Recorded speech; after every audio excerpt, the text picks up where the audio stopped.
Bem, eu vou fazer uma pequena apresentação sobre algumas iniciativas que a gente tem feito dentro do contexto dos mestrados.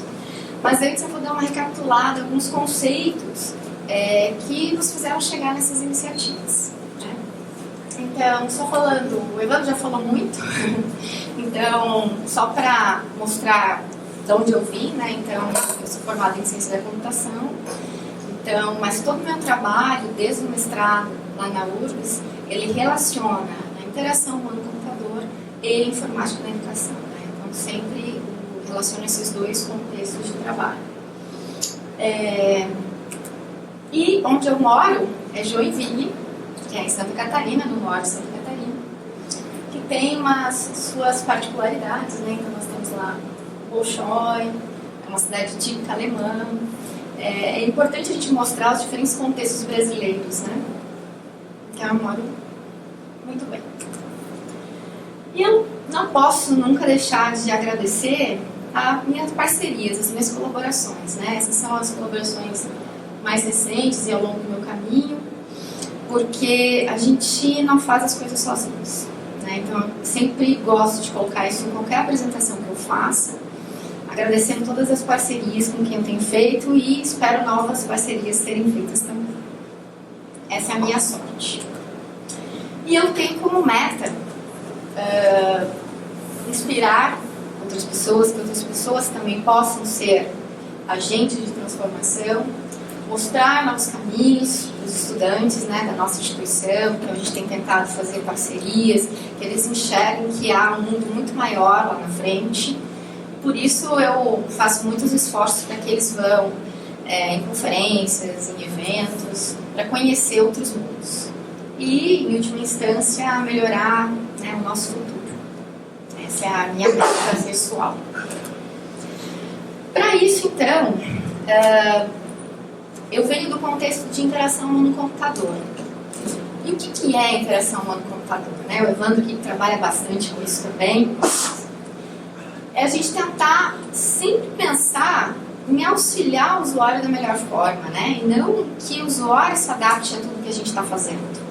Então, para que realmente a gente tenha uma ótima experiência do usuário, que ele use os nossos sistemas, a gente tem que fazer não só ser útil para ele, né? Então ter funcionalidades adequadas, mas ele tem que ser usável, ele tem que ter uma boa experiência, porque senão ele pode usar o concorrente, né? Que vai ter o mesmo conjunto de funcionalidades. E isso é bastante importante também no contexto educacional. Nós temos tantas ferramentas já hoje em dia, mas por que umas são mais importantes ou são mais usadas? Qual é o contexto disso tudo? Então, a IHC está preocupada com o design, a avaliação, a implementação dos sistemas computacionais interativos para o uso humano e o estudo dos principais fenômenos que o cercam. E a gente tem vários benefícios ao a gente integrar a IHC nos nossos softwares educacionais ou não. Alguns deles são aumentar a produtividade, reduzir o número de gravidade de erros e problemas, reduzir o custo de treinamento e do suporte técnico e, em instâncias aí de comércio, aumentar as vendas, fidelidade do cliente, etc. Ou seja, a gente aqui está falando de qualidade de uso dos sistemas. Mas, pergunto a vocês, por mais que a gente hoje já tenha produtos tecnológicos, será que no nosso contexto aí do dia a dia a gente tem qualidade de uso? O que vocês acham? Vou mostrar aqui para vocês. Quem tem uma dessa não fala nada, tá bom? Mas o que vocês acham que é a diferença do vermelho, azul e verde?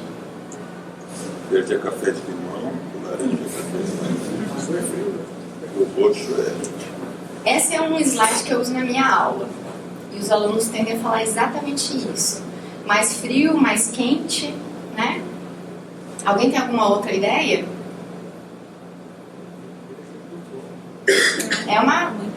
Vende-se hoje em dia, né? O que você falou? Quantidade? É isso aí. Então, poxa vida, né? A primeira vez que você vai usar o sistema, será que você vai perceber que é em termos de quantidade, sem uma informação adicional? A ideia de IHC é a gente já mostrar o produto como ele é, sem precisar ter manuais. Como a gente poderia melhorar isso?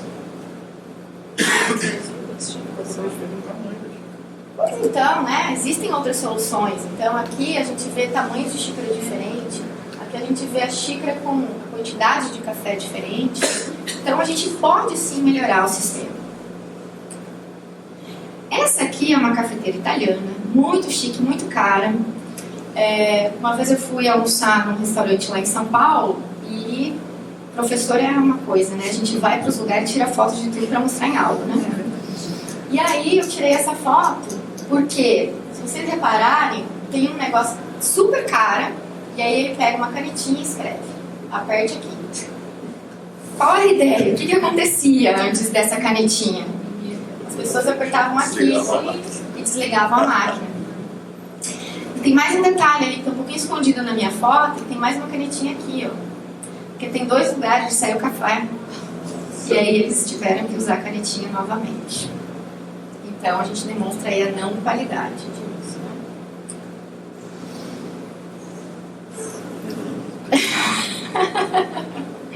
Então é uma campanha antidrogas, mas que à medida que você vai usando o lápis, ela vira pró-drogas, né? Ou essa é ótima, né? Então as pessoas não sabem como fazer para usar o código de barras. Então, a gente tem muitos desafios na nossa vida cotidiana enquanto usuários de sistemas computacionais, né? Essa eu também adoro, porque eles tiveram que escrever uma mensagem para dizer que esse aqui é o botão para apertar, e eles escreveram, aperte o botão aí, e as pessoas apertam aqui. Essa é sensacional. Os cantores são cantores. Exatamente, um péssimo mapeamento, né, de sistemas. Essa aqui é de atualização de dados cadastrais. E aí, confirme ou altere o número cadastrado. Alterar, sim. E aí, o que a gente aperta? O que eu faço aqui? Não faz, né? Essa eu tirei quando eu fui instalar o Netflix na minha casa. Então, para você concordar com os termos, você tem que passar por 106 páginas. Quem lê termo? A gente confia sem saber o que a gente está confiando de verdade, né?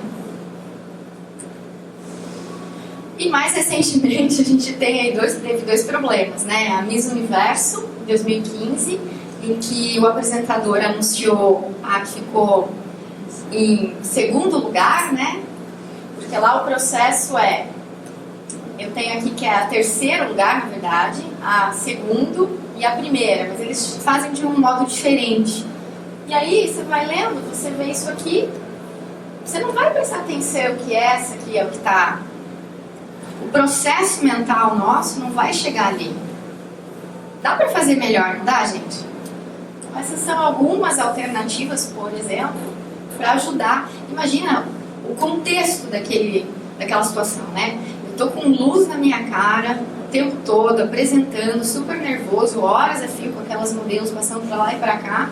Eu tenho que ler rapidamente, depois que eu abro o processo, a visão fica turva e aí eu erro mesmo. Isso aconteceu mais de uma vez, no Miss Universo e no Oscar, né? No Oscar de melhor atriz, e aí a pessoa leu o filme. Porque olha o tamanho ali, Best Actress. Poderia fazer muito mais adequado, né? Então são erros que a gente pode corrigir. Eles não precisam estar. Se a gente seguir boas práticas, as regras, realmente acrescentar a área de interação humano-computador dentro dos nossos sistemas, a gente corrige muitos erros antes mesmo de implementar uma solução. A gente pode fazer isso já na modelagem do sistema. Pois bem, então agora eu vou fazer uma brincadeira com vocês. O próximo slide é sobre atenção, ok? Dentro das funções executivas da atenção do ser humano. E eu vou contar quantos segundos vocês conseguem achar a resposta, beleza? Então vamos lá. Encontre o preço de um quarto duplo, double room, no Hotel Holiday Inn, em Bethlehem.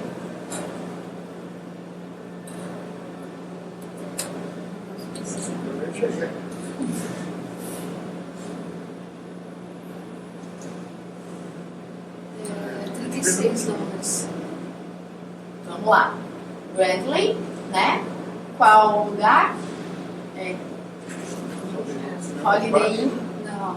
Double Room. 40. E o lá de cima ali, Bedford. Tá estruturado?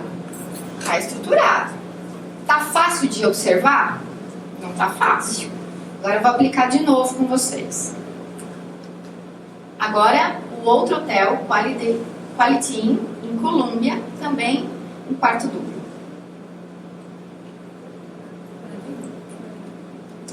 Foi muito mais fácil? Eu também tenho as estruturas, só que elas estão muito mais organizadas, a arquitetura da informação está muito mais organizada para eu acessar mais rapidamente. Então a gente percebe que muitas vezes os sistemas, e isso é muito importante quando a gente fala de sistemas educacionais, eles são projetados sem se pensar no usuário final. Então a gente tem os princípios de design que podem nos guiar, né? Então princípios de visibilidade, de mapeamento, de restrições. Todos esses princípios podem nos auxiliar a fazer melhores práticas no desenvolvimento. E muitas vezes, às vezes o estudante, a gente fala, não está aprendendo. Mas será que ele não está aprendendo por conta do quê? Será que a gente poderia transformar o software de uma melhor maneira possível?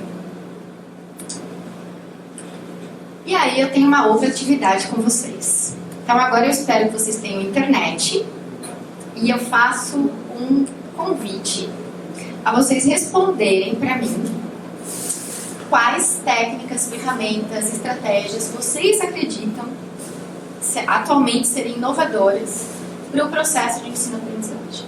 Aí vocês podem entrar nesse site, slide.com, e aí nesse número que vocês vão digitar e podem responder quantas vezes vocês quiserem, tá?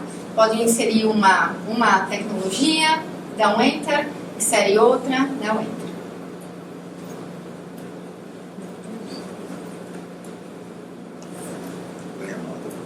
Ganha nota no final.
Só a resposta. Só a resposta.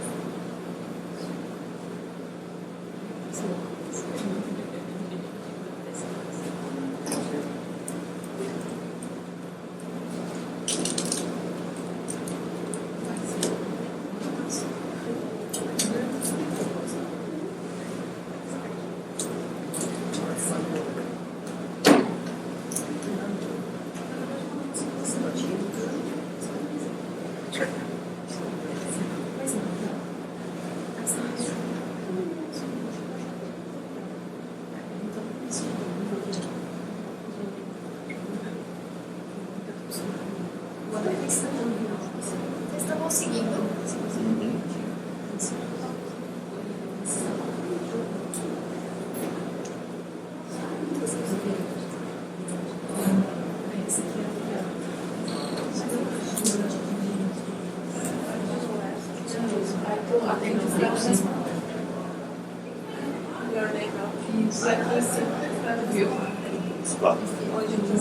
Question. Aqui ainda não chegou.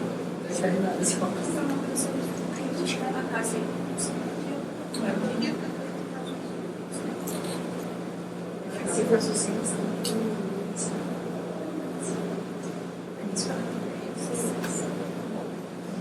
esperar chegar aqui, enquanto isso eu continuo. O pessoal está respondendo as perguntas. Ah.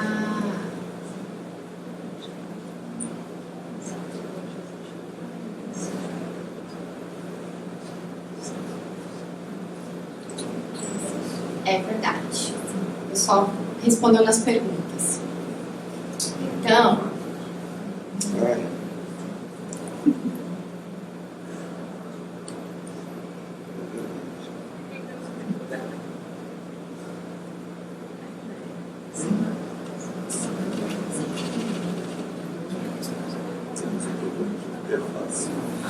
é verdade. Então, nas perguntas, eu vou ler aqui e depois na nuvem de palavras eu mostro para vocês. Nós temos o uso de metodologias ativas, aprendizagem criativa, hands-on, metodologia ativa, jogos, mão na massa. E na nuvem de tags,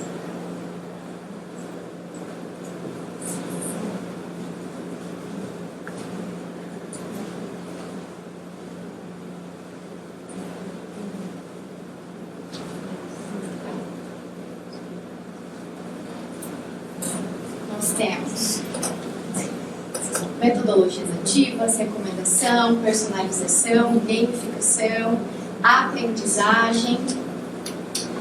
E essas são realmente as palavras do momento, né?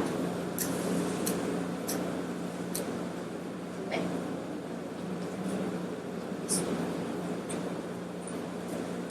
E a gente passou por um processo, estamos passando por um processo de mudanças no processo de ensino-aprendizagem. Então mudamos de um cenário muito típico de quando nós estávamos na escola, né? Então, mais como receptores do que pessoas ativas no processo. E atualmente, hoje nós temos uma variedade, agora vou tirar aqui, de formas. A primeira figura ali de cima, eu tirei lá do CEBI desse ano, onde a gente teve o processo, né, de espaço e criatividade junto aos estudantes do ensino fundamental. Foi a primeira vez que isso aconteceu no congresso. Tiveram lá mais de 50 crianças trabalhando em diversas ilhas. Então tinha a ilha do Scratch, a ilha dos Hand-On, a ilha do robô. Então foi realmente muito significativo ter as crianças do ensino fundamental em um congresso típico, né, da área de informática e educação. Foi bastante importante. Eu acho que essa vibe tem que continuar nos próximos anos. Mas a gente tem realmente uma variedade hoje. O espaço maker, a gamificação, metodologias ativas, a realidade aumentada, a realidade virtual. E uma coisa que a gente acredita muito, que foi colocado ali, é a questão da adaptabilidade e personalização. Então isso é um tema que eu já tenho trabalhado desde o meu mestrado. Está aqui o professor Palazzo, que foi meu orientador desde essa época. E desde lá, nós acreditamos, sim, que o processo ele precisa ser significativo para o estudante. E para ele ser significativo, a gente tem que entender quem é esse estudante. Tornar aquilo mais prazeroso, mas também mais personalizado, para que a sua trilha de aprendizagem a sua jornada acadêmica seja mais adequada, né? Como a gente pensa nisso? A gente tem diversos problemas ainda hoje. Os professores estão cheios de atividades, né? Então, se a gente pensar, nossa carga horária hoje tem muito mais em termos de administrativo, às vezes, do que próprio processo de sala de aula ou com os alunos em projetos de pesquisa e extensão. Além disso, a gente tem que ter uma grande organização de todos esses materiais, diversas disciplinas, diversas atividades. Em contrapartida, o estudante, quando vai buscar uma informação, ele tem uma série de locais para estudar e às vezes fica totalmente perdido, tendo uma sobrecarga cognitiva muito grande, não sabendo até o que fazer e para que direção ir. Por isso, a gente acredita que essa abordagem onde todo mundo se coloca no mesmo tamanho, não é significativa. A gente precisa entender as necessidades e adequar todo o processo a essas necessidades. Por isso a gente fala então de personalização e adaptabilidade. E nesse sentido a gente tem os sistemas adaptativos, que adaptam, eles refletem as características do estudante, do seu contexto, né? Então, através do modelo de usuário, para adaptar diferentes aspectos do sistema, sejam esses aspectos de conteúdo, então, por exemplo, conteúdos diversificados em termos de quantidade de aprofundamento, abrangência, tópicos a serem observados, conceitos, em termos de apresentação desses conteúdos e como eles estão relacionados. Aí, uma ferramenta que a gente desenvolveu desde o mestrado que a gente usa é o AdaptWeb.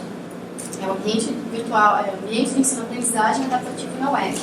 Ele, diferente de outros ambientes virtuais de aprendizagem, como o Moodle, que é bastante utilizado, ele já tem essa característica de adaptabilidade desde a sua criação.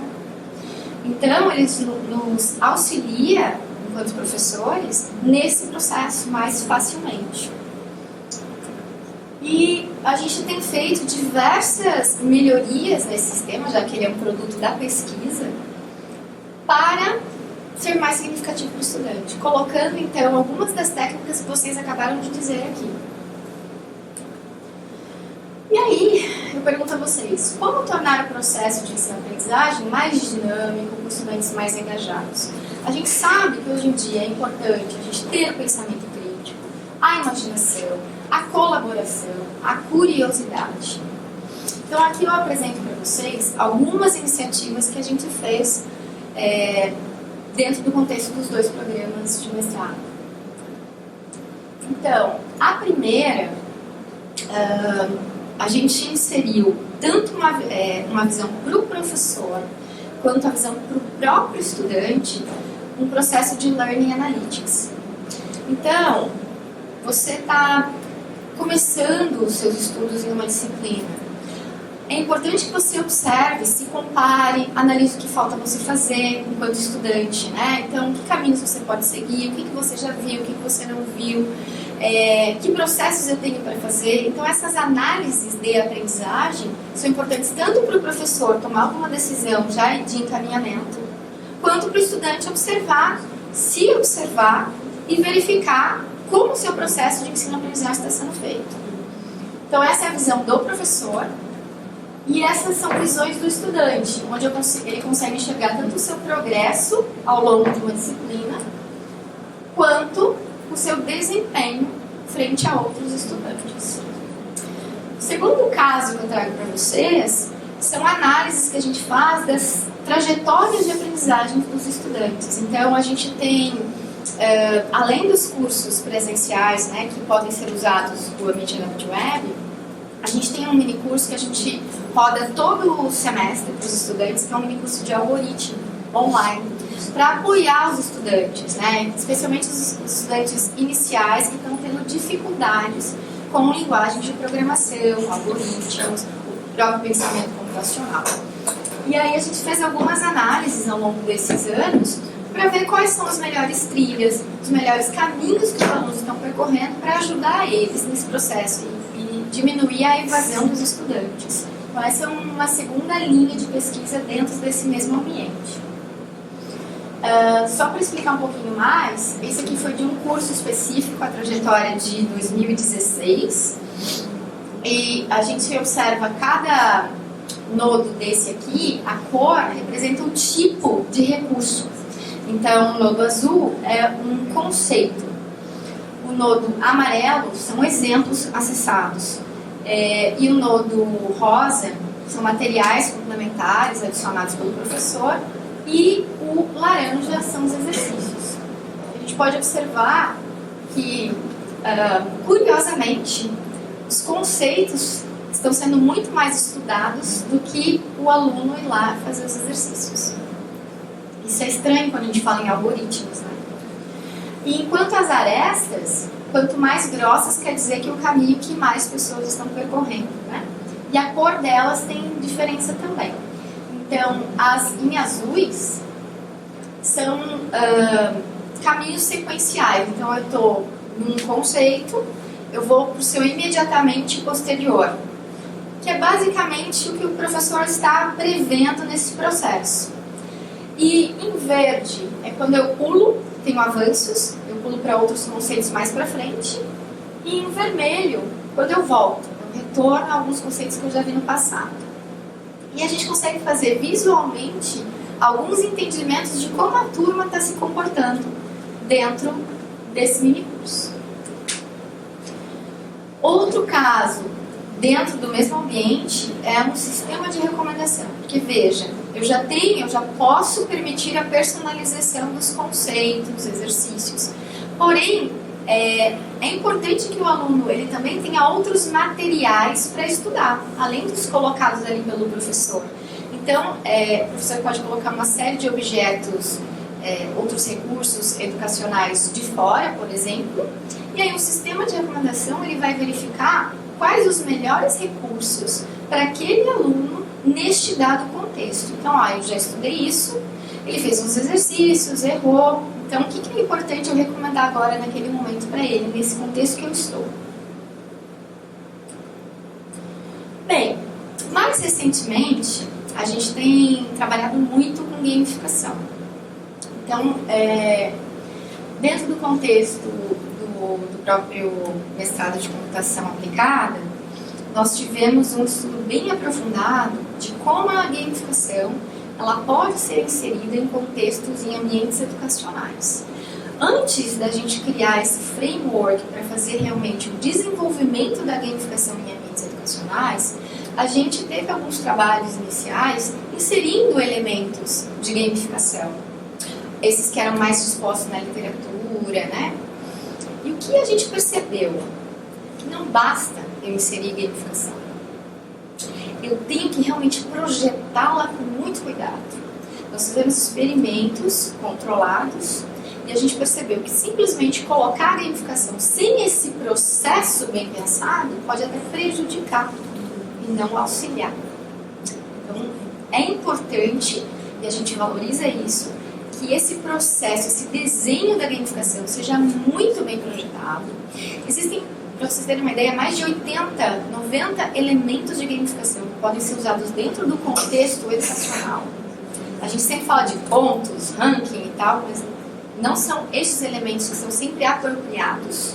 Então a gente tem que fazer uma análise desde o início, observando quem vai usar o ambiente, quem são os alunos, e por isso a gente criou este framework conceitual que pode ser usado em qualquer contexto educacional. Após a gente reavaliar, desenvolver a gamificação no ambiente como framework, aí sim a gente observou uma melhora. Foi significativo. Então, realmente é importante, muito bem pensada a gamificação. Existem casos de insucesso por conta desse mau projeto. Esses aqui são exemplos de como ficou dentro do próprio ambiente. Agora, saindo um pouquinho do ambiente Adapt Web, nós temos outras várias iniciativas que eu queria apresentar para vocês. Uma delas foi um desafio para mim, foi dentro do contexto do mestrado de ensino, um professor de física, ele ministra aulas para o ensino médio, e ele tinha muita dificuldade de ensinar movimentos de uniforme, cinemática no modo geral. E aí, a orientadora dele e eu, como co-orientador, nos provocamos ele. Então, se é essa a tua principal dificuldade, é com ela que nós vamos trabalhar. Esse tema, que é dado sempre no segundo semestre. E aí, nós criamos, com base em frameworks conceituais, aqui nós também usamos um outro framework da literatura, o do show. Só que tinha mais um detalhe. Ele trabalha no ensino médio, em escola estadual, onde tem pouquíssimos recursos computacionais. E aí nós o instigamos e nós fizemos então a gamificação desse conteúdo desplugado. Eu chamei de gamificação desplugada. Ou seja, tudo envolvendo o próprio conteúdo, os materiais de sala e sem uso, basicamente sem uso do computador. Nós só precisaram usar em um momento a sala de laboratório deles para descriptografar o zip do arquivo que eles baixaram. Mas ele fez toda uma história para conduzi-los, motivá-los, como se eles fossem um agente da área de espionagem, começando por essa carta secreta lá de Alcântara sobre a questão nuclear que chegou para ele, sobre OVNIs e tal. E ali, de lá para cá, ele fez um processo de 10 aulas gamificadas. Todo o material está disponível. Então, no mestrado de ensino é um mestrado profissional, então a gente tem a dissertação e o produto educacional, e tudo aberto em repositórios abertos da CAPES, né, e o EduCAPES. Então, vocês podem observar que está por aqui. E aí, para trabalhar e avaliar, tivemos 3 grandes áreas: a de comunicar e representar, investigar e compreender, contextualizar social e historicamente. E aí ele criou 9 avaliações, sendo somente 2 obrigatórias de cada área, e as outras, os estudantes podiam escolher o que seria avaliado. Foi muito interessante. E aí, todo esse conjunto de competências inicialmente previsto pela gente, a gente percebeu que foram adquiridas. Um outro caso foi de um aluno também do mestrado de ensino, professor de matemática do ensino médio. E ele também é num contexto de escola estadual. E ele ministra para 6 turmas distintas na mesma escola. E aí o que a gente se propôs? A escola lá já tinha um pouco mais de recurso tecnológico. Porém, se a gente trabalhasse dentro do conjunto de metodologias ativas, a gente sempre fala muito, por exemplo, da sala invertida, né, que é bem disruptiva realmente, mas a gente percebeu que naquele contexto daquela escola a gente não poderia ser tão disruptivo assim. Então a gente estudou as diversas, mais de 18 metodologias ativas, e dentro desse contexto do ensino híbrido, nós observamos uma especificamente que se adequava 100% com a escola e com o contexto dos alunos, né? Porque a gente tem que entender quem são esses alunos. Que foi o modelo de rotação por estações. Então, dentro daquele conjunto de minutos que ele tinha em sala de aula, dividia-se em 3 momentos, e os alunos, todos eles passavam por esse ciclo. Tinham estação online, onde eles podiam fazer uso do modo digital, a individual e a colaborativa, em que eles tinham que trabalhar em grupo para vencer os problemas, as atividades. Isso aqui foi o modelo que aconteceu mesmo, então é uma sala de aula convencional, com as carteiras convencionais, que para o momento da aula se refazia, se mudava, por isso mesmo que a gente também não fez propostas mais disruptivas. E isso foi o que aconteceu. Então aqui a área azul, a área verde, a área vermelha. E aí a gente fez uso de diversas tecnologias dentro deste modelo. Então, prova fácil foi aquelas questões em que o professor faz mais objetivas e que você coloca o celular e ele já dá a resposta de quantos os alunos acertaram rapidamente. Então, ali foi o uso online, foi muito fácil a gente descobrir quantas questões naquele momento estavam sendo feitas. O Google Sala de Aula auxiliou muito para as tarefas também fora dessa sala de aula, que foram inseridas lá para depois eles estudarem. E o Khan Academy como um outro processo para nos auxiliar. Também está tudo divulgado no produto educacional dele. Bem, este ano nós trabalhamos muito com o pensamento computacional, é um tema que a gente também trabalha, e dentro de pensamento computacional existe uma sub-área chamada computação desplugada, ou seja, a gente mostra elementos de computação sem o uso de computadores ou sistemas computacionais. E aí nós temos uma iniciativa de uma aluna que está desenvolvendo várias propostas, né, de tarefas para chegar em alguns níveis de abstração já no ensino médio. E aí uma dessas iniciativas, a gente aproveitou o UDESC Portas Abertas, né, então é um momento em que vão várias escolas escolas do ensino médio na universidade, conheci os projetos na universidade, com mais de 500 estudantes, com as suas professoras. E aí a gente teve uma sala toda preparada, com atividades desplugadas para esses estudantes. E aí passaram-se por essa sala, né? Então eles se dividem para conhecer todo o campus, 129 estudantes, e nós tivemos a sala representada dessa maneira, com diversas carteiras em grupos, né? Eles poderiam sentar em grupos para realizar essas atividades. Então vamos apresentar algumas das atividades realizadas com eles. Então, por exemplo, atividade do algoritmo, né? Então, da gente fritar um ovo.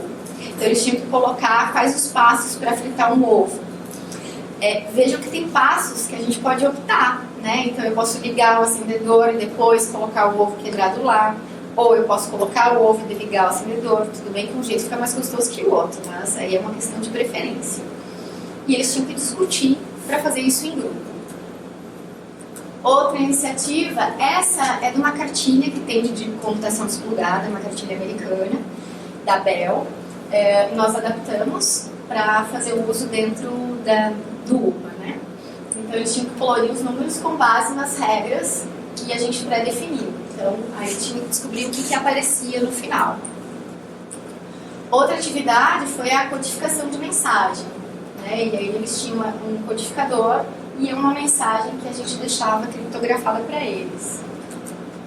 Esse aqui é a foto do grupo que arquitetou, porque vejam que são iniciativas que a gente não consegue fazer sozinhos, né? Então tem a estudante do mestrado, porém a gente tem que ter outros participantes para anotar essa observação do grupo, quem está fazendo, o que estão conseguindo, e a gente conseguiu detectar vários elementos ali só nessa iniciativa muito interessantes para a continuidade do trabalho da minha aluna. E agora ela está aplicando no ensino médio a mais longo prazo, com atividades mais colaborativas a serem desenvolvidas sobre o pensamento computacional. Bom, gente, eu trouxe alguns casos de sucesso para vocês. Eu queria comentar que realmente a gente que está à frente, que quer mudar o mundo, que não é fácil, não é uma tarefa fácil, né? Mas que a gente tem que ir sempre em frente. Então, verificar com quem a gente pode colaborar, verificar o que eu posso agregar na pesquisa do outro, o que eu posso contribuir. E por mais que você tenha um planejamento a longo prazo, fazendo aos pouquinhos para conseguir chegar nesse lugar.